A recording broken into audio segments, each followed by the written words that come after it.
I appreciate you guys being here. Obviously, a huge win for us. I thought that was. I told our team. We went out there in warm-ups. That was as good-looking a team and as talented a team. The back was fast. The wideouts were elite. I thought the quarterback was really impressive. I think Mike Loxley's done a great job of getting the right players in there. Both defensive ends, fantastic. So, we played really good players and found a way to win. Love what we're doing in the fourth quarter. Need to improve the third quarter.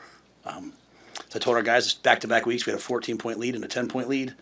In both those games, we've allowed the team to come back. We have to be better about playing complementary football and putting people away. Special teams continue to impress. Really happy for Kenneth Williams. I thought that was a world where football's become a little bit transactional. To see that moment and Troy, that moment with Troy Dannon and him was awesome. So excited to go on the road. Keith tells me we haven't won road games in back-to-back weeks since 2006, which is mind-boggling. Quite a challenge. They've beaten us 5 times in a row. For me, it's a great measuring stick for where we were 2 years ago when we first got started to now. They do a great job. Top 20 in the country in turnover margin. We've been good in turnover margin this last game. When you're -3, I know Coach Fleck, who I have a ton of respect for. I know he preaches +3. We were -3 last game. So when you're -3, you have about a 7% chance of winning. So our guys overcome, but we can't continue to do that. So we'll work on it and see what happens this week. So with that, I'll take your questions. Obviously, your alma mater fired its coach Sunday, and so your name logically becomes a candidate for that role. What would you like to say about not only Coach Franklin, but the opening there and your relationship to the AD there? Yeah, well, I love Penn State. Met my wife there. It's my alma mater. Fan since I was born. I think probably had a Penn State shirt when I was born. I love Pat Kraft.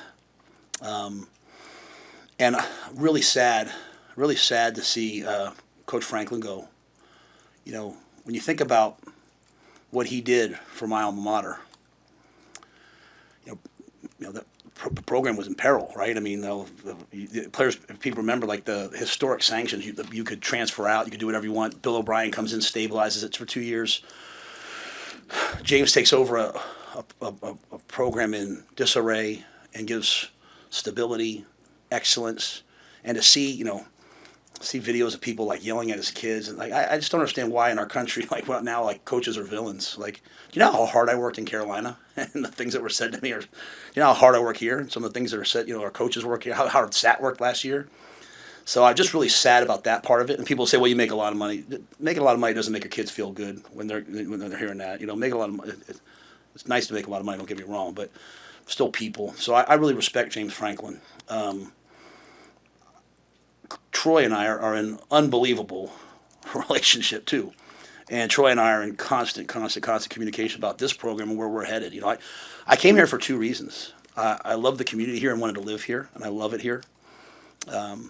And I wanted to rebuild Nebraska football. And, Troy and I understand the steps that you need to take to make us Big Ten champions and national champions. This place is elite. And I want to be a great father, and I want to be a great college football coach. And so, I'm not going to talk a lot about job openings when they come. Maybe it's been a while here, but this is what happens when you win. I've dealt with it. We've won at Temple, and I dealt with it all the time. I dealt with Baylor. I'm not going to talk about those things ever. I'm not going to talk about my contract here. I'm going to talk about the team. But I absolutely love it here, and I want us to continue to take the steps needed for us to turn this thing into a beast. And players all across the country want to come here. We have the best facilities. We have elite fans, and I'm just looking at the future. So, but again, I love that place. I love Pat. I love James Franklin. Sad that came to an end. I wish him the absolute best, but I'm really happy here and excited to get going this week on Minnesota. What further steps do you feel like need to be taken? You stood in front of us in March 2024 and talked about investment. I think that Nebraska's invested since then. What further steps would you like to see outside of what you can control? Yeah, I think really now when you talk about football, we have the best facilities. We have the staff. There's really not many things yet. I mean, what Trev started and Troy has been elite. I mean, Troy's, like I said, he's a thought leader. He's a difference maker. And the investment from everybody. The thing I've always said is, like, we have to be unabashed. We can't always worry about the optics of everything. Like, it's a really hard time in higher education. There's cuts, there's all these different things, but we're athletics here is a separate entity. Like, we're not taking money from the university, and so the schools that invest. Dan Lanning had a great quote. I mean, when they said Oklahoma State, he said, we're investing to win, and that's just players, right? And so there's in a world of like $30 and $40 million rosters, which isn't going away. I'd like us to do the same thing. And there's sort of like hey, that's not really the Nebraska way, and I'd like it to be. I'd like to invest. I'd like to be at the front of everything. Like weren't we one of the first teams to ever do training table? And weren't we one of the first teams to ever do like academics support? And weren't we one of the first teams to do AstroTurf? At the time Field Turf. And weren't we one of the first teams to have a jumbo board? But now, like, now we're talking about stadium, and everyone's like, oh, didn't they build the Memorial Stadium faster than they built the Capitol? Like, we've invested. We have a history here of being at the forefront and investing, and I just don't want to stop that. I just want to be the absolute best at it. And so, but like, just for one thing, just as we move forward, like I said, I'm not going to talk about it very often. I'm certainly not going to talk about it like with anyone other than my wife. But Julie decides where we live, so this has been an unbelievable. Her business, she loves it. It's been an unbelievable time in our lives, and I just think we can be. I think we can be a perennial top of the country, one of the best teams in the country. Now, I told our team, like, this is just part of winning. Like, I tell our players, like, if you're a good player, everyone should be hitting you up to go in the portal. Do you think people are calling Ja'Cory Barney right now and saying, hey, why don't you come here and play for us? Hell yeah, they are. You know what I'm saying? Because you're winning. 2 weeks ago, I walked into the team. He'll get mad at me for saying this, but I told our team, 2 weeks ago, I walked into the team meeting before the Michigan State game, and College Game Day was on. College Game Day had Husker fans tired of Rhule, wish they had Signetti, fire. So now all of a sudden 2 weeks later, people like me. I just, I love my players, and I love the fans, and I love all of this. Like, this is a great place, and I just want us to be positive about this place and where we're headed. Like, are we better than where we were? I haven't done it as fast as maybe some other people do, but we've done it better than some other people have in the last 2 years too. We're in a good place, and so I just want to keep rolling though, and that's why Troy's so elite. With that distraction, with the external media, what have you, how do you talk to the team about this? Because whatever you say or don't say, your name's going to be attached to it. I'm their coach, and I love them, and we're rolling. That's it. Like, I'm the most with them. I'm going to be as honest as possible. So, with everything, I'm their coach. Let's rock. Is there a level of frustration that this comes up following such a big win for you guys? No, this is good. It's way better than when I was in Carolina and I was on the hot seat. I mean, and again, but nothing has happened. Like, people are like, nothing has happened. Like, a job's open. You just in fairness, and this is about our players. Like, this is because our players are so good. But like, you guys think when we were 5-3 my first year, do you think any schools called me then? We were 5-1 last year. Do you think anyone called me then? Yeah, this is part of the deal. Like, I'm the Huskers coach. Like, this is a great job. Next, you know what I'm saying? I'm not frustrated. Now, I'm worried about Minnesota, and so, but this is a good thing. It just hasn't happened here in a while, but it's going to happen. And it's like the people are going to want to hire Dana, and people are going to want to hire, like, they wanted to hire Tony White last year. It's just, it's all good stuff. It's all good stuff. But do you understand why maybe it's a little bit of a different discussion when we're talking about your alma mater, played there, friends with the AD, and all that? Yeah, 100%. Like, but I mean, I'm trying to be as respectful as possible and answer it and then get it over. I'm here. I'm not a cyborg. I have 2 little girls. I have a wife. I'm worried about have my daughters found a volleyball club to play for. Like, I'm not just like when I was 20 something. Like, I love it here. It's awesome. It's awesome. How do you see guys respond to the Sunday practice in a short week, and as you handle it? Yeah, I gave him Sunday off, and I gave him the option of Monday off. And the captains asked we're going to do some work tonight. So we met on Sunday. They said it was the best lift of the year, best movement of the year. The meetings were great. The guys had a ton of juice. I think they're starting to figure out, like, A, they're a good team. B, what we do works. And C, they understand that, hey, we've got to continue to improve because there's some things we're not doing, right?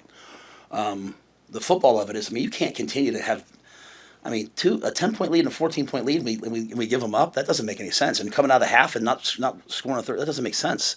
But then you get to the fourth quarter. I mean, you read me some. Allow me to read this, and I don't like to read to you guys very often because it looks like it's contrived. But he gives me stats every week, so it's like in the past 3 games after we have trailed in the second half.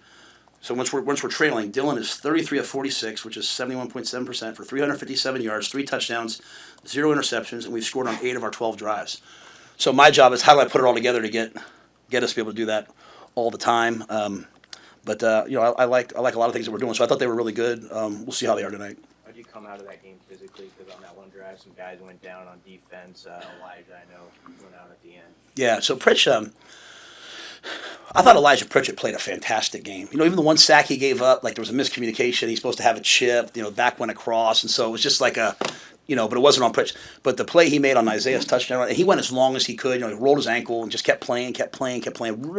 Really proud of what Elijah did. But so some guys were a little beat up like that. So I think Ja'Cory. I mean, I've never seen a guy get hit like. He gets hit on that last punt return, which was about to be should have been a touchdown probably, and comes out and he's right back in. So I think we're just probably a little bit maybe bruised, but not like a lot of like major injuries. It's a short week, hoping maybe Malcolm. We're going to see what Malcolm can do tonight, so maybe we'll get some guys back too. Was the Kenneth Williams stuff already in the works, or was that a spear of the moment? No, that was walking off the field. I literally asked him. I said, because the rules are different now. I said, Kenneth, do you have a scholarship? Because Pat handles all that. He said, no, sir.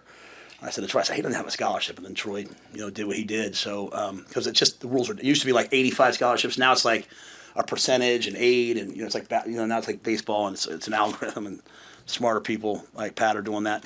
But no, that was that. That was just like, he was so close so many times, and then we put Mosey back there too, and Quentin Ives made an unbelievable block, and was really happy for Kenneth, but not happy for him like it was like oh wow, like he's a really good player. He's and you think about our contribution from our backs in that game. Mosey, 2nd and 20, he runs a ball, gets like 9 yards, catches a check down, gets a first down. I think Emmett's 2nd in the Big Ten right now in rushing. I think what you said it was? You said it was. I can't read it anymore. 2nd in the Big Ten and 7th nationally in rushing, averaging 108 game. We ran for 200 yards, but 7 something carry. But then the sack and whatever got it to like 193. So and then Kenneth, makes that production. Really pleased, and Quentin great blocks. So, but that was just spur of the moment. What's Pretty cool. About Emmett that allowed him to ascend, take that next level this year? Well, I think I had said it maybe you guys, I can't remember what day I said, but coming out of that last game, we went back and looked at Michigan State, went back and looked at the yards per carry, and it was like really good. We just didn't run it a ton. And then we came out in this game, and we knew how good both edge rushers were and number 10 to 3 technique was, and we were like, hey, we're going to have to try to have these really physical runs to slow down the pass rush. They're great players. And so I thought we did that. We got in rhythm, and I thought Emmett he got more opportunities, and then he just got going. And then, the back-to-back 80-plus yard drives at the end of the game, and we hurt ourselves in the one drive with 2 second and longs, and we're 2nd and 14, and Emmett catches a screen and makes a bunch of guys miss. So just elite play from him. I just think the more times he got, the more locked in he'll be, and he'll be our guest game captain this week as we go back to his hometown. So excited for him. What is the biggest challenge of doing back-to-back weeks on the road as a coach? Yeah, and the short week too. No matter what you do, the travel takes a toll on you, right? And then I don't know how it was for you guys, but we got out there, and even with the police escort, it took us almost an hour to get to the airport. And then we sat on the runway for 45 minutes, and you get home at 11:30, and then all of a sudden it's if you're like me, like I don't go to bed till 2. I'm amped, so I'm watching the game on TV just to see how the flow of the game went. And then I'm watching the Minnesota game on TV. So you just get tired being on the road. We were there for 2 days, and you come back, and you got to go back on the road. So just a short week. But I think our guys travel really well. Our guys are really, really professional. They handle it well. We use gridiron air. We have a huge plane that we can, spread out in. So I'm excited about it. You mentioned Friday's game being a measuring stick. A lot of it is self-explanatory, but where have you feel like you've seen the most growth from that first game? Yeah, that first game, if you remember, I think again we turned the ball over a bunch in that game, and then we had a chance to win it at the end and put the ball away, and we fumbled the ball. They got the ball. So you just look at like, at the time the narrative was close losses, and I come in there and we look better, we look better, we look better, and all of a sudden we have a close loss. It's like, oh, here we, the kind of the narrative, like, here we go again, which was the case, right? We finished minus 17 on the year, or whatever, something ridiculous. So I think the we're a better talented team, we're a more physical team, we're a better team in a lot of different areas. But when you watch how Coach Fleck's team plays, like they have 3 defensive touchdowns this year. I mean, they're one of the least penalized teams in the country. Now we've become a not very penalized team, which is great. They're one of the top teams, like I said, in turnover margin. So you look at the things that they do well, like they win the turnover battle. They don't give up explosive plays. They're throwing, the quarterback's an elite player. So for us, it's like, hey, if we go out there and we're minus 3, then we are who we were 2 years ago and 3 years ago, and we shouldn't be that. We're better, so we should just not give the game away and make it be a competitive game and try to win the close games. When you think back to that, did you have a good understanding at that time, game 1, of how much of a mentality issue it was with the team and with the program to get past a lot of those things that had happened before you arrived? That's a great question. I had a guy on my staff, Bobby Maffei, and Bobby had been here with Scott, so I had a lot of real insight into like where it was. I'll always remember my first team meeting, and then the next day at 6 a.m. I met with like the scholarship freshmen, then the non-scholarship, and I did that for I did 30 minutes with each group all the way through the seniors, so I did it for whatever that is, 4 hours, and kind of seeing all that and just where everything was just so chaotic. Kind of the portal was open, and do you guys want to be here? Do you guys not want to be here? So I kind of assume like when you're a losing team, it's really hard to become a winning team. I see coaches and we say, and they're great coaches. Don't get me wrong, but like you take over a winning program and you win. Oh wow, try doing what we do. Go somewhere and take over a program that's losing and teach it how to win. It's really, really, really hard. And so. But to your point, Mitch, I don't know that I understand, like even like the late game dynamics. Like I don't know that I had prepared for all that till I got there and saw it. And even you go the next week, we went to Colorado, and it's like a 7-0 game in the second quarter, and all of a sudden just falls apart on us. I'm just like, man, we're gonna have to do brain surgery. And so, I mean, I'll be honest with you, like last week's game was one of the most fun games I've ever been a part of. Because not when we were losing, I'm saying like we couldn't get things going, but because of the way the team just kept coming together and kept attacking it, and we were nowhere near that 2 years ago. So, but I don't know that I appreciated kind of how much would have to happen until I got here, and I certainly didn't appreciate the how covered we are, right? Like I look at other teams. I watch press conferences all day Monday. I watch other teams' press conferences. I said this to some of you guys yesterday. A, I think I'm way more respectful to you guys than some of the head coaches out there. I can't believe some of the things that are said. But B, they don't get asked hard questions and we get covered a lot, like it's on the radio or this, and so like just the magnitude of what this is for our guys, and so it's been me adjusting to it, and I've adjusted this year a little bit more, like to embrace it, not try to protect them as much, be like, hey, this is what it is, gotta go play harder, play better. So I've come a long way in 3 years. Noticed that Willis McGahee wasn't part of the travel party on Saturday. Where do you feel like he just is in his development? Yeah, I think we're going to try to redshirt Willis. He's a fantastic, fantastic young player. He's just, Deshaun's playing a ton, and we're just not getting him on the field enough. And I was hoping for clarity on the 4-for-4, 5-for-5, but my philosophy has always been to do what's right by the player first. I met with him. He would like to try to redshirt. And I think what we'll do is that'll give him a year of just development versus our he gave a great look last week. He was being 29 and 9 and get great work.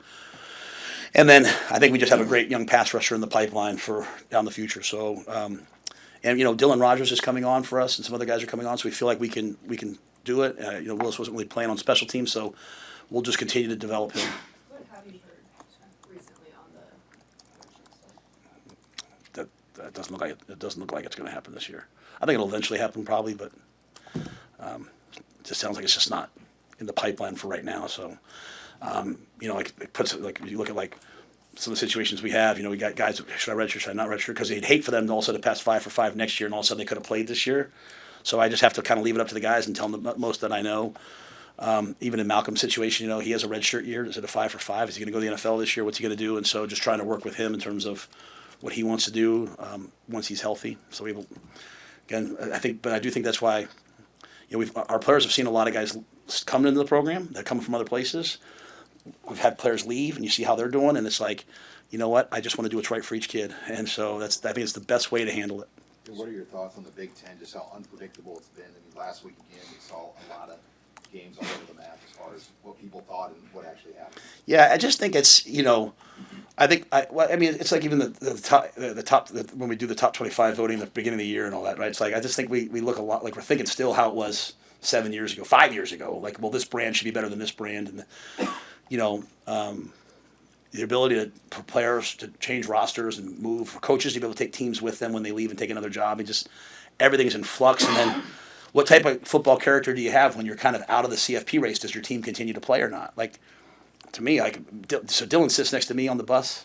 So him and I were riding back to the airport, so we sat together for like 45 minutes talking, And I just said to him, I said, Dylan, here's how I look at it, bro. Either you like playing football or you don't. Like, if your team loses 3 games and all of a sudden you want to quit playing that season, like, do you really like playing football? Like, this is the best time of our lives. And so so I just think it's just up and down, unpredictable. But I think teams are better than people realize. Like, that was such a talented team. Loxley's done a great job there, and I knew it going in. Like, that was going to be an absolute battle. He's done a great job, and so I just think we beat Cincinnati. I think Cincinnati's like 24th in the country now, right? Like it's just not what people did last year. People can change their roster so much now and grow that.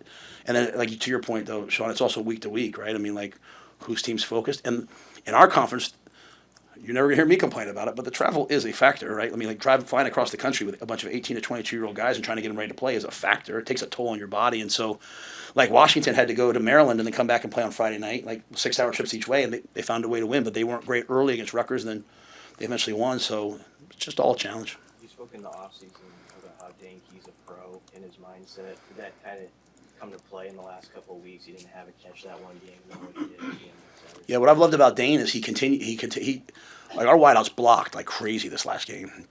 And Dane's been, like, I think I talked about last week, Isaiah's touchdown on the screen pass. Dane blocked for like 6 seconds on the right side. The thing about Dane's offense is he doesn't come out and say, hey, I need to get the ball to this guy. Then he's not calling plays like that. He's attacking coverages and, calling plays that should work. And then when it's your turn to make a play, you got to make a play, right? And so it can rotate through who gets to make plays. But Dane's been practicing really hard. And he deserved that moment. The one touchdown gets taken away on probably a missed call, for being honest. Like, no disrespect to the officials, but that's not an OPI. That was incidental. But maybe it's OPI. Whatever. It's a touchdown taken away.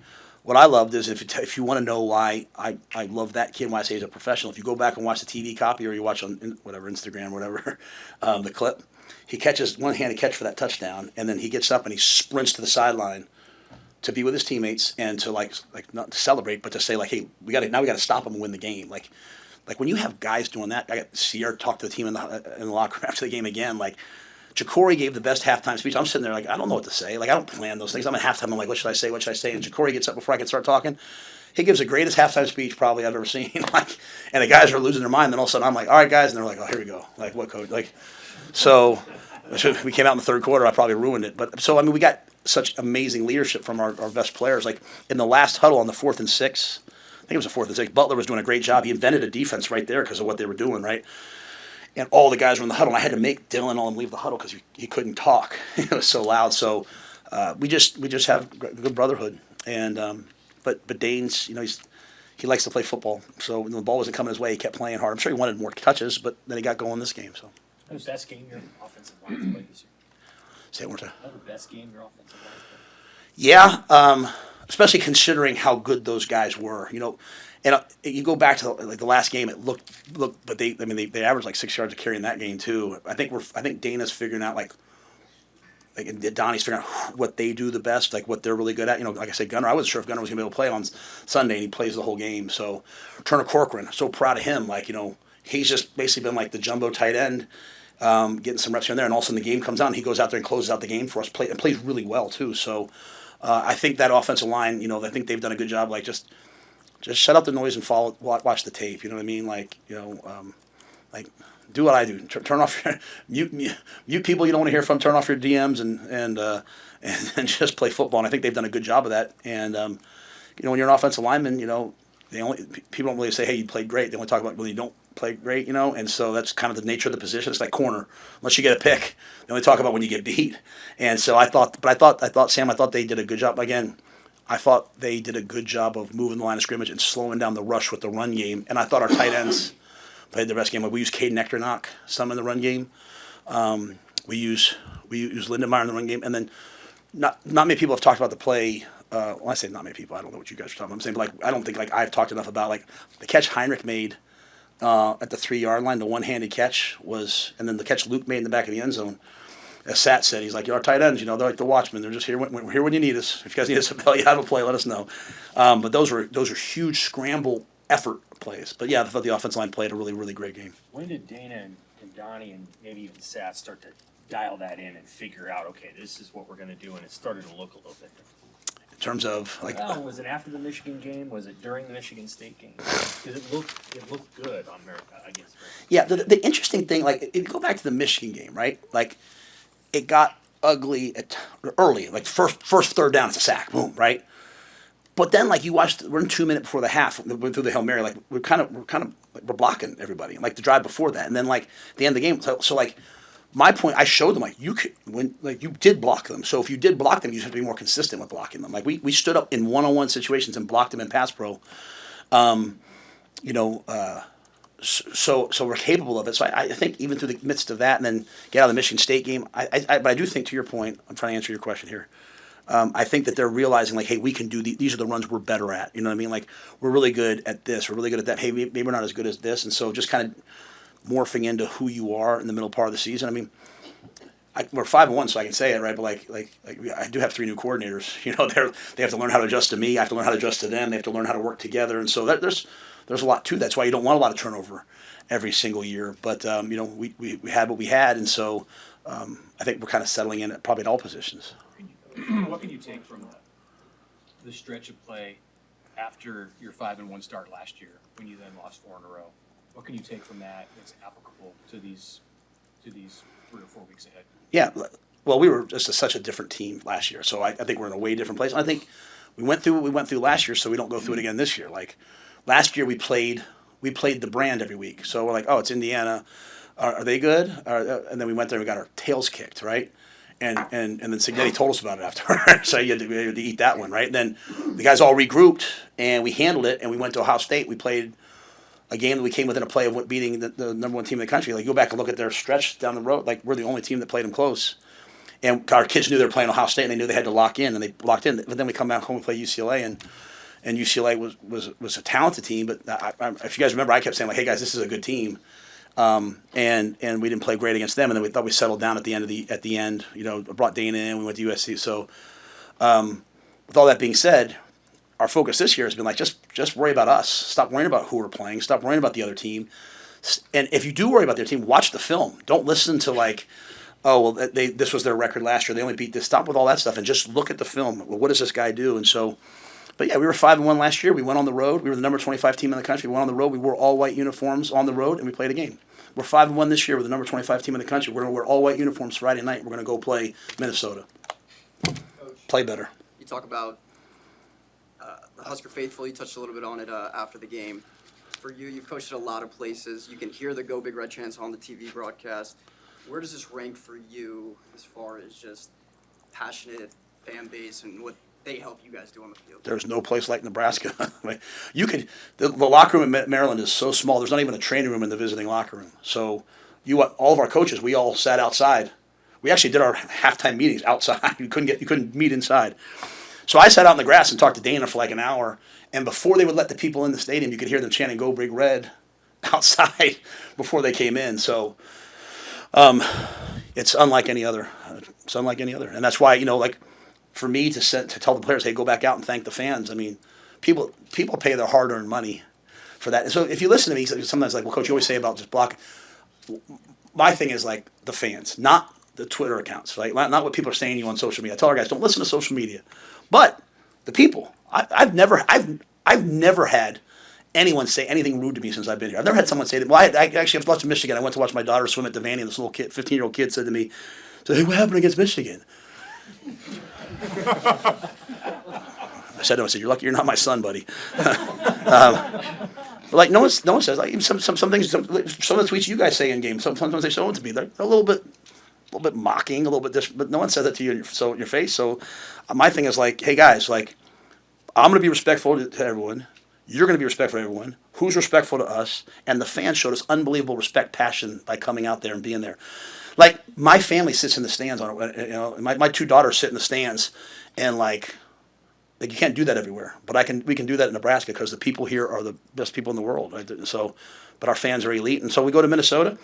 I just want to go back to one thing, Mitch, you had asked me about earlier, about 2 years ago. If you remember after the game, I said I messed up because I wasn't prepared. It was a gold out. If you remember that first game of the year, and it was so loud and the way the stadium was built, because I look at the stadium capacities and all that, and I didn't do a good job of helping us with the cadence in that game. We weren't prepared, so like we were way more prepared. Like we had to go silent cadence at the end of the Maryland game, and we hadn't done it all game. We had to do it at the end of the game, so way more prepared. But I always assume like, hey, we're going to have a bunch of Nebraska fans there too, and it's going to help us in terms of keeping it quieter. And so, yeah, we have the best fans in the world. Friday is going to be a breast cancer game. Both you and Minnesota are partnering with that. Just how did that kind of come to be in your conversations with us? Yeah, well, I shared it the other day. Obviously, my wife lost her mother, and my mother had breast cancer. I think it affects 1 in 8 women. It's the second leading cause of cancer for women, aside from skin cancer in the United States. And if you have early detection, like it's 95% survival rate for the next 5 years. You can live a good life. And so, I always when I was what's the point of wearing? It's just hey, raise awareness, support for those people who have it, raise money. My wife has the dry bar, and it's like this isn't just like a publicity. She gives like $10 off every blowout for to breast cancer awareness because we know what it feels like. And I had the guys yesterday. I said, who here has a woman in your life who's been affected by breast cancer or any kind of cancer? And I think almost the entire team raised their hands. And so I think it's a great thing for football teams to do. The hashtag we have this week is, who taught you how to fight, which I gave that speech the first year kind of off the cuff. And I was like, who taught you how to, watching my mom and watching Donna, my mother-in-law, deal with that every single day, no matter how they felt, they still were our moms and grandmoms. And so that's why it's passionate for us. We like doing it. It didn't work out where we could do it a home game this year because of all the other causes. So we just decided, hey, we're going to do it at Minnesota.